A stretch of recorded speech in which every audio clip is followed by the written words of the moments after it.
कहीं ना कहीं अफवाहें ये भी हैं कि भाजपा के भी कुछ नेताओं के नाम आ रहे हैं, तो क्या भाजपा के नेताओं के खिलाफ भी कार्रवाई होनी चाहिए? बिल्कुल होनी चाहिए, होनी चाहिए। इसमें हो सकता है आपकी रेफरेंस मेरा नाम भी है उस लिस्ट में, तो मेरा तो केस चल रहा है ऑलरेडी हाई कोर्ट में, तो वो तो सब जुडिस मामला है, उसके बारे में मैं कुछ नहीं कह सकता। तो बाकी है उसमें, तो कैसे पॉसिबल है कि भाजपा का आदमी को जो है वो उस पर करेंगे और दूसरे को जो है वो एक्शन लेंगे? वो नहीं है। ठीक है, जो भी जायज़ बात होगी अंडर रूल, जो गवर्नमेंट कार्रवाई करना चाहती है वो करे। जम्मू कश्मीर की जनता सड़कों पे है, परेशान हाल है, और कश्मीर में हम जिस तरह से देख रहे हैं कई जगहों पे जेसीबी भी लग रही है, आम लोगों के घरों में लग रही है, नोटिसेस आम लोगों के नाम जो हैं उसमें शामिल किए गए हैं। अगर लैंड ग्रैबर्स के खिलाफ ही आपने कार्रवाई करनी है तो उन्हीं के नाम क्यों नहीं, आम जनता को क्यों घसीटा जा रहा है, आम जनता को क्यों परेशान किया जा रहा है? एक्चुअली मुझे उतनी इन्फॉर्मेशन नहीं है, क्योंकि मैं प्रवास में था रजौरी, तो लेकिन जब ऑनरेबल। आप देख रहे हैं न्यूज़ सैर इंडिया और मैं हूं अरफाज मडैंग। आज की खास मुलाकात में हमारे साथ मौजूद हैं पूर्व मंत्री व भाजपा सीनियर नेता अब्दुल गनी कोहली साहब। सर, स्वागत आपका न्यूज़ सैर इंडिया में। शुक्रिया जी, आपने याद किया। साहब, हम देख रहे थे आपको, आप पीर पंचाल के दौरे पे थे, भाजपा ने आपको एक नई जिम्मेवारी के साथ जो है ग्राउंड में उतारा है, तो क्या देखा आपने? पीर पंचाल के दौरे पे आप गए थे, क्या कुछ हुआ वहाँ पे? इनफैक्ट मुझे थन्ना मंडी कंस्टिट्यूंसी जो नई बनी है उसका प्रभारी बनाया था कंस्टिट्यूंसी का। मेरे साथ हमारे अकबाल मलिक साहब हैं, वो मेरे साथ एज संयोजक बुलाए थे, जो नेक्स्ट मतलब है मेरे साथ उन्होंने काम करना था। उससे पहले हमारी डिस्ट्रिक्ट की बॉडी की मीटिंग थी राजौरी में, वो मैंने अटेंड की। वहाँ से क्या पॉलिसी है, क्या काम करना है, क्या एक्टिविटी है, तो वहाँ मीटिंग अटेंड की। दूसरे दिन फिर मैं चला गया, तो मीटिंग थी दूसरे दिन थन्ना मंडी। हमारे वहाँ डीडीसी साहब हैं, तो मीर साहब, क्यूम मीर साहब, वहाँ उन्होंने मीटिंग ऑर्गेनाइज की थी। तो वो ज़बरदस्त मीटिंग थी, काफ़ी लोग, सरपंच आए थे, पंच आए थे, नंबरदार आए थे, और बड़े इम्पॉर्टेंट लोग आए थे। वहाँ हमने पार्टी की जो पॉलिसी है क्या नहीं है, वो एक्सप्लेन की लोगों को। और हमने कहा इलेक्शन कभी भी आ सकते हैं, चाहे वो पंचायत के हों चाहे असम्बली के हों, तो हमारी पार्टी वैसे भी इलेक्शन के लिए तैयार है। As and when election commission कहेगा इलेक्शन, तो उसके लिए तैयार है। तो वहाँ बड़ा अच्छा मैंने देखा लोगों का रिस्पांस था। हालांकि पहले वहाँ हमारा एमएलए तो था नहीं, तो अब वहाँ पार्टी ने अपना एक सिस्टम शुरू किया है बीजेपी ने, और वहाँ काफ़ी लोग जुड़े हैं इस पार्टी के साथ, जो मैंने वहाँ देखा। तो पहले दिन तो ये प्रोग्राम था। उसके बाद मैं ऊपर बाबा गुलाम शाह बादशाह के दरबार पे हाज़िरी दी, रात को भी वहीं रहा, मुझे ज़्यादा अच्छा लगा। तो फिर दूसरे दिन मीटिंग थी मंजा कोट में, तो वहाँ भी हमारी अच्छी मीटिंग रही, लेकिन मंजा कोट में थोड़ी मैं और बंद करने की ज़रूरत है। तो कहने का ये मतलब है कि लोगों में एक ये विश्वास सा हो गया है कि अब जो पार्टी जिस ढंग से स्लोगन लग रहे हैं, कम से कम लोगों में एक्सेप्टेबिलिटी है। लेकिन एक परेशानी थी लोगों के जहन में, हर एक ने कहा कि देखो जी, जो लैंड्स का सिलसिला है, इविक्शन का, स्ट्रेट लैंड का, उसमें लोगों को बहुत बड़ी परेशानी थी। मैंने कहा था घबराने की ज़रूरत नहीं है, आखिर हमारी गवर्नमेंट जो है ये मकान बनाने का काम करती है, गरीबों का ख्याल रखती है, तो ये कैसे होगा कि गरीब आदमी का भी मकान रहे। बड़ा अच्छा हुआ कि हमारे ऑनरेबल एलजी साहब जनाब मनोज सिन्हा जी ने भी खुद ही कहा है, जो गरीब आदमी है उसका मकान हरगिज़ जो है वो नहीं गिराया जाएगा। और हमारी पार्टी के जो नेता हैं, ख़ासकर हमारे प्रेसिडेंट, उन्होंने भी कहा है कि हरगिज़ जो गरीब आदमी का जो सिलसिला है वो रहेगा इंटैक्ट, उसमें कोई नहीं है। अलबत्ता जो बड़े बड़े हों, वो किसी पार्टी के हों, उनके ख़िलाफ़ जो है वो कार्रवाई जो है वो ज़रूर होगी। कौन साहब, इसमें कहीं ना कहीं अफवाहें ये भी हैं कि भाजपा के भी कुछ नेताओं के नाम आ रहे हैं, तो क्या भाजपा के नेताओं के खिलाफ भी कार्रवाई होनी चाहिए? बिल्कुल होनी चाहिए, होनी चाहिए। इसमें हो सकता है आपकी रेफरेंस मेरा नाम भी है उस लिस्ट में, तो मेरा तो केस चल रहा है ऑलरेडी हाई कोर्ट में, तो वो तो सब जुडिस मामला है, उसके बारे में मैं कुछ नहीं कह सकता। तो बाकी है उसमें, तो कैसे पॉसिबल है कि भाजपा का आदमी को जो है वो उस पर करेंगे और दूसरे को जो है वो एक्शन लेंगे? वो नहीं है। ठीक है, जो भी जायज़ बात होगी अंडर रूल, जो गवर्नमेंट कार्रवाई करना चाहती है वो करे।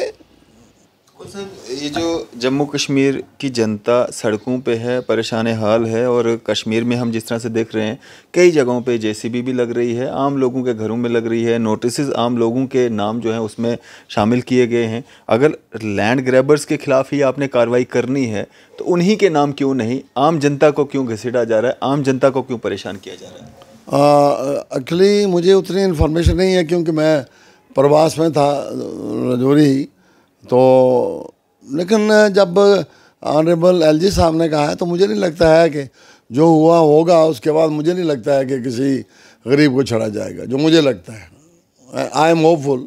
हमारी पार्टी का भी यही मानना है कि हम तो मकान बनाने के लिए हैं, हम गरीबों को परेशान नहीं करना है। ये एक तरह की गरीबों की पार्टी है।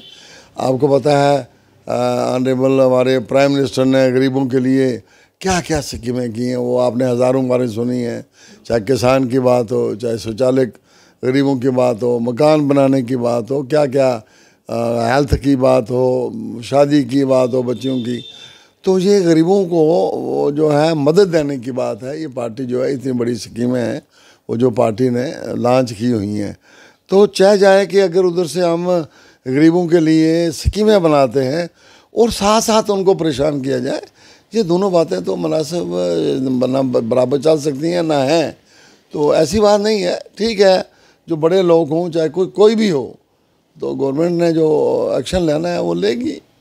कुल साहब, इससे पहले भी कुछ ऑर्डर्स निकले थे जिसमें भाजपा के नेताओं से जब बात होती थी वो कहते थे कि ये पुरानी सरकारों के जो लोग हैं, ब्यूरोक्रेट्स हैं, वो इस तरह के ऑर्डर्स निकालते हैं जिससे भाजपा की छवि खराब हो। तो क्या ये भी ऑर्डर उसी तरह का है कि भाजपा की छवि जो है वो खराब करने की कोशिश की गई है? नहीं, ऑर्डर तो हमारा ऑनरेबल एलजी कर रहा है ना, तो ये भाजपा का नहीं है। ये तो एलजी जो है वो भाजपा पार्टी का नहीं होता है। बट एक हकीकत है कि ये जो पॉलिसी एलजी ऑनरेबल एलजी साहब चलाते हैं वो होम मिनिस्ट्री के मातहत होता है। तो होम मिनिस्ट्री तो जो है वो तो भारतीय जनता पार्टी की है।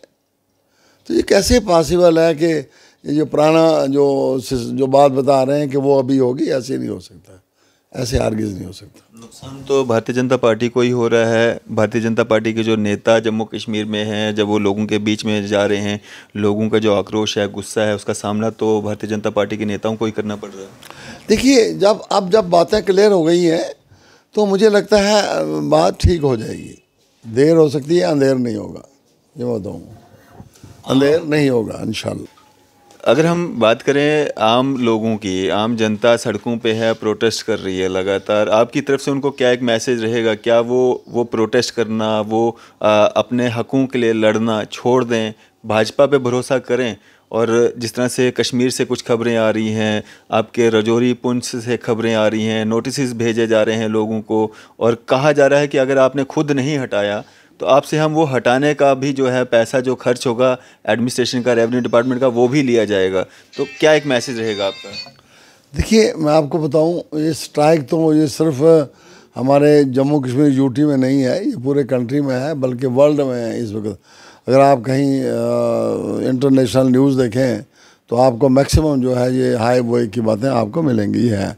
लेकिन कुछ बातें जो जायज़ हैं, हमारी जो गवर्नमेंट है वो उसके मुतालिक सोच रही है। अलबत्ता जो आपने ज़मीन इवेक्शन की बात की, वो तो ऑनरेबल एलजी साहब ने क्लियर कट कहा है कि जो भी गरीब आदमी है उसका मकान बिल्कुल नहीं गिरेगा, चाहे कुछ भी हो। तो जब एलजी साहब कहते हैं तो दो बातें, गरीब का मकान फिर हरगिज़ नहीं गिरेगा।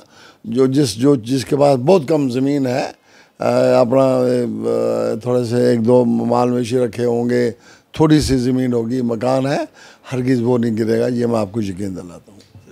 अगर बात करें हम पीर पंजाल व कश्मीर के कुछ एरियाज़ को जो है आपकी भाजपा एसटी देने जा रही थी पहाड़ी कबीले को, और काफ़ी हद तक जो है पहाड़ी कबीले के लोग भी आपकी भाजपा में शामिल हो रहे थे, गुज्जर बकरवाल कम्युनिटी के लोग भी शामिल हो रहे थे।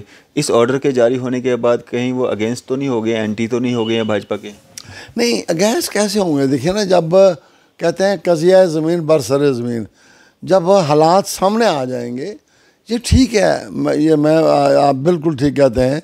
जहाँ तक अफवाहों का तल्लक है, वो तो इतनी बड़ी है कि मुझे खुद कश्मीर से भी हर जगह से टेलीफोन आते हैं, जम्मू की तो बात ही नहीं है।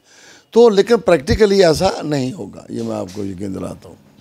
आपको पूरा यकीन है कि भाजपा आपकी बार 50 पार? पक्का पास है। जब हमारे प्रेसिडेंट जो हैं वो कहते हैं, तो जब प्रेसिडेंट कहते हैं मैं तो इंडोर्स करूँगा, जो वो कह रहे हैं हमारे 50 पार होगा। उनके लिए तो ये भी कहा जाता है कि उनकी कथनी और करनी में बहुत अंतर है। ना ना ना, ऐसे नहीं है। वो बड़े जवान आदमी हैं, बड़े बाहिम्मत आदमी हैं। जब पार्टी ने प्रेसिडेंट रखा हुआ है तो कुछ ना कुछ कैपेसिटी है उनमें। आप एक सीनियर नेता हैं, काफ़ी तजुर्बा रखते हैं। जिस तरह से आपने पहले कहा कि हो सकता है पंचायती इलेक्शन हो सकता है असेंबली इलेक्शन हो, क्या होगा पहले? देखिए, ये पॉलिसी मैटर का मामला है। इसमें मैं एक छोटा वर्कर हूँ, कार्यकर्ता हूँ पार्टी का। मैं इसमें आपको कुछ नहीं, कोई कमेंट नहीं कर सकता। क्या कहता है? आप लोगों के बीच में जाते हैं, आप भाजपा के सीनियर नेता हैं, उस लिहाज से आपका तजुर्बा क्या कहता है? पर्सनली आपकी सोच? नहीं, तजुर्बा यहाँ नहीं चलेगा ना। ये पार्टी की पॉलिसी क्या है, वो देखिए, इलेक्शन कमीशन जो है वो कब इलेक्शन कराना चाहता है, ये तो वो बताएगा ना। होना चाहिए जम्मू कश्मीर में असेंबली इलेक्शन? हाँ, बड़ा ज़रूरी है। मैं सच बताऊँ, लोग जो हैं बड़े इंटरेस्टेड हैं। जहाँ भी मैं गया, वो चाहते हैं गवर्नमेंट किसकी भी हो, वो गवर्नमेंट जो है, लोकल रिप्रेजेंटेटिव जो है वो आने चाहिए। लोग परेशान हैं, दिक्कत जहाँ परेशानी तो है ही है, क्योंकि जो ब्यूरोक्रेटिक सेटअप है। देखिए, एक मैं आपको वाज़ह बताऊँ, हमारे जो ऑनरेबल एलजी मनोज सिन्हा जी हैं, वो बड़े बाहिम्मत आदमी हैं, सियासी भी हैं। वो काम लेना एडमिनिस्ट्रेशन से जानते भी हैं, इसमें कोई शक नहीं है। उन्होंने बड़ा अच्छा नाम यहाँ कमा रहे हैं। वो मुझे खुद ज़ाती तौर पर मैंने उनको देखा है, वो बड़े बाहिम्मत आदमी हैं। लेकिन फिर भी जो नीचे ब्यूरोक्रेटिक सेटअप है ना, तो उससे लोगों को परेशानी जो है कुछ ना कुछ है।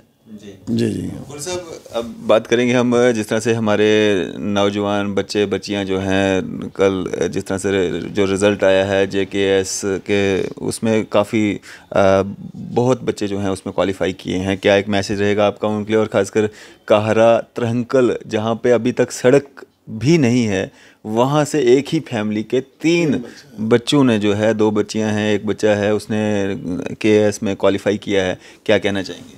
देखिए, मुझे इतनी बड़ी खुशी हुई। वो वानी फैमिली के हैं वहाँ, जहाँ सड़क भी नहीं गई है। इतनी खुशी की बात है कि देखिए, हमारे ये जो लाल हैं, झोंपड़ियों के लाल, इनको मुझे कहना चाहिए कि ना वहाँ सड़क है ना कुछ है। ख़ासकर उस फैमिली को मैं दिली मुबारकबाद देता हूँ। उसके अलावा मैं आपको बताऊँ, हमारे सुरनकोट से भी हुए हैं, और हमारे कंगन से एक हमारे बड़े मौलाना हैं, उनके बेटे जो है, जो मैं सोच भी नहीं सकता था, वो आए हुए हैं। हमारे सुरनकोट से आए हुए हैं, हमारे जो आबाई हमारा एरिया वहाँ से हैं, चंडक से आए हैं, जम्मू से, मतलब थ्रू आउट जो है यूटी में ना लोग आए हैं। और मैंने देखा है मजमूई तौर पर कि उन फैमिली से या उस इलाके से आए हैं पहली दफ़ा, जो दूर दराज एरिया है। और गरीबी में कुछ लोगों ने, जो दिन फैमिलीज़ हैं जिन्हें इतनी अमीर नहीं थी, उनके बच्चे जो हैं वो मैंने देखा है इस दफ़ा ज़्यादा आए हैं। जी, शुक्रिया हमारे से बातचीत करने के लिए। मैं इसमें हमारे जितने भी हमारे बच्चे KS में क्वालिफाई हुए हैं, मैं उन सब बच्चों को अपनी दिल की अमीर गहराइयों से मुबारकबाद देता हूँ। खुदा करे वो आगे बढ़ें और कौम की खिदमत करें। और उनके जो पेरेंट्स हैं उनको भी मुबारकबाद हो, या उनके गाइडेंस जिन्होंने उनको पढ़ाया और इस काबिल बनाया कि वो KS में सेलेक्ट हुए। आज हर एक आदमी जो है मुबारकबाद दे रहा है, मैं भी उनमें शामिल हूँ। शुक्रिया हमारे साथ बातचीत करने के लिए। ये थे हमारे साथ पूर्व मंत्री व भाजपा सीनियर नेता अब्दुल गनी कोहली साहब। आपकी इस सब पे क्या राय है? आप भी अपनी राय ज़रूर साझा कीजिएगा। इसी तरह की मज़ीद अपडेट्स के लिए आप देखते रहें न्यूज़ 7 इंडिया। मैं अरफाज़ अहमद, कैमरामैन शाहनवाज के साथ।